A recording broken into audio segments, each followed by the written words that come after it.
Latest tweet on Ramayanam or Mahabharatam concept Vinayaka Chavithi వచ్చినప్పుడు నేను ఒక సిరీస్ ఆఫ్ ట్వీట్స్ చేశాను. నేను ఐసిస్ అల్ ఖైదా లాంటి ఒక విపరీత టెర్రరిస్ట్ ఆర్గనైజేషన్లు చేసే గౌరవాల తర్వాత అంతకు మించిన గౌరవం నేను విన్నది ఒక తండ్రి తన ఇంట్లోకి రానియట్లేదని ఒక కొడుకు తల నరికేశాడు అని నేను పెట్టిన ట్వీట్. ఒకవేళ తన కొడుకు తల నరికి తర్వాత ఏంటి విషయం తెలిసి తన కొడుకే అని తనకి తెలిసి దారేపోయి ఏనుగు తల నరికేసి ఏనుగు తల పెట్టేశాడు. ఏనుగు తల పెట్టి మనిషి మీద పెట్టే శక్తి ఉన్నప్పుడు తన కొడుకు తలే పెట్టచ్చు కదా, మళ్ళీ ఏనుగు తల ఎందుకు అనేది ఒక ట్వీట్ పెట్టాను. నాకు గణపతి కథ అలా చెప్పారు.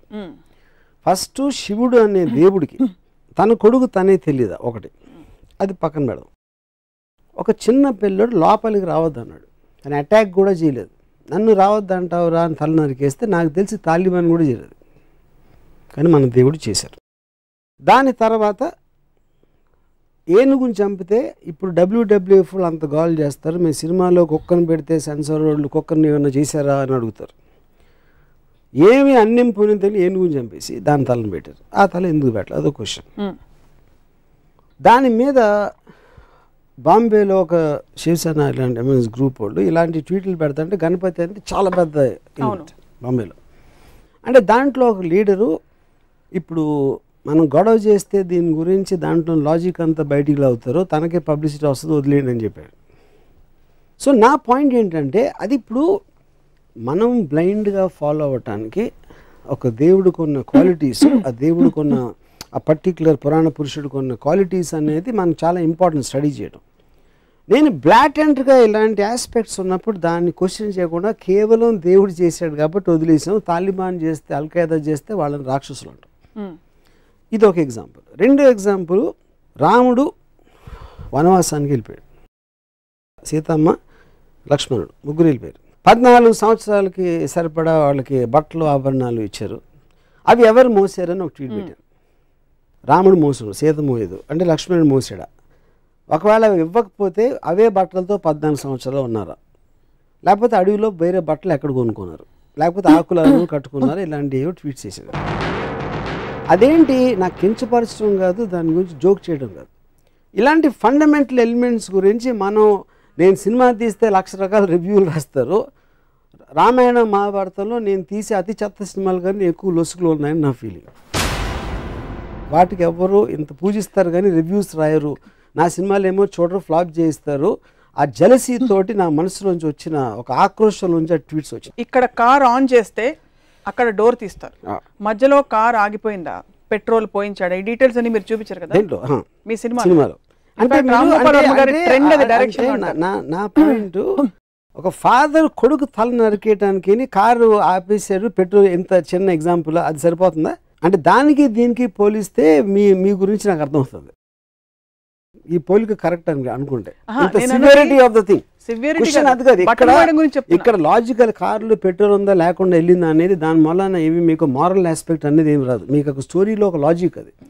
ఇక్కడ it is destroying the fundamentals of God. That is okay. I'm talking about రాముడు బట్టలు మోసాడా, వాళ్ళు ఇస్త్రీ చేసుకున్నారా, గంజి పెట్టి ఇస్త్రీ చేస్తారా, లేకపోతే వాటి ఆ క్వశ్చన్స్ కి ఆన్సర్ గా ఇది కథలో ఓకే. అప్పుడు okay, so okay, I agree, you're right, I'm wrong. So ఇంకో ఎగ్జాంపుల్ ఇస్తాను. కైకేయి పాతకి రాముడిని అడిగి పంపించేస్తుంది, రాముడిని అడిగి భరతుడికి పట్టాభిషేకం. కైకేయి ఎందుకు చేసింది? రాముడు కన్నా తన కొడుకు అంటే ఎక్కువ ఇష్టం భరతుడు, తన భరతుడికే రావాలని ప్రతి తల్లికి ఉంటుంది. మాట ఇచ్చింది ఎవరు? దశరథుడు. నువ్వు ఏం చేస్తే చేస్తాను. ఎందుకు? ఆ పర్టిక్యులర్ టైంలో ఎమోషన్లో ఏదో ఒక టైంలో తను ఇచ్చాడు మాట. ఆ మాట ఇప్పుడు నాకు చేయాలని, రాముడే కావాలి. రాముడే ఎందుకు కావాలని నాకు బ్రాహ్మణంలో ఎక్కడా లేదు. ప్రజలకి ఏం చేస్తే రాముడే కావాలన్నాడు నాకు ఇంతవరకు అర్థం కాలేదు. ఓకే, రాముడు మంచోడు, take it for granted. Author Valmiki చెప్పాడు కాబట్టి నేను తీసుకుంటున్నాను. నెక్స్ట్ కట్ ఏంటి?